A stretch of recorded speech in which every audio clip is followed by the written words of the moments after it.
The old question of Malcolm or Martin, who do you support? And welcome to the Terror Dome. For me, there's no question. Both of them. One needed the other in order to make this thing work. All right? That's the thing that people get wrong all the time. They think that we all have to think alike, act alike, and be alike in order for us to have harmony. No, we can have differences in the way that we do things. We can have differences in actions. But if our goal is the same and we head towards that goal, we can be successful. Now, what most people don't realize that yesterday, the Supreme Court struck down part of the Voter Rights Act in a ruling that allows states to basically discriminate by race when they're setting up these voting districts. And how those districts are set up is very important because a lot of states that should have more minority representation in Congress do not. And it's because they gerrymander the districts to dilute the minority voting bloc and make it so that Republicans and rich people will have a better chance at winning seats. And it's been working for years. Now, how do we combat that? Well, first of all, I want you to think about history. I want you to think about the fact that when Malcolm and Martin started doing this, they were still lynching black folks in America. They were still hanging us. They were still burning us to death. They were still treating us like garbage and walking around proud of it. Yeah, proud of it. So those guys are true heroes because in that time when their lives could easily be taken, they stood like men, 10 toes down, leaning forward into the wind,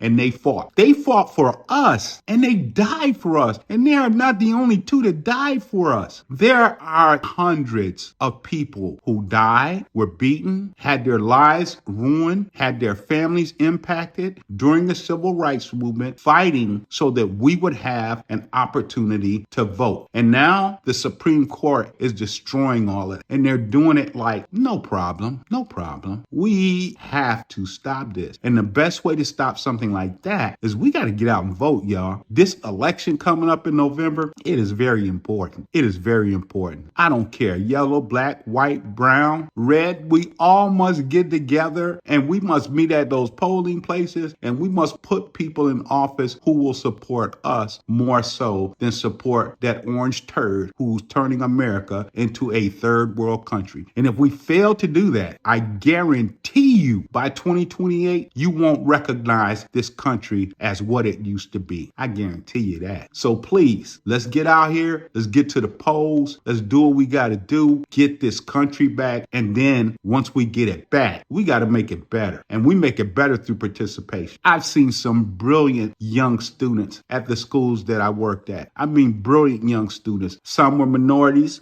some were not. But a lot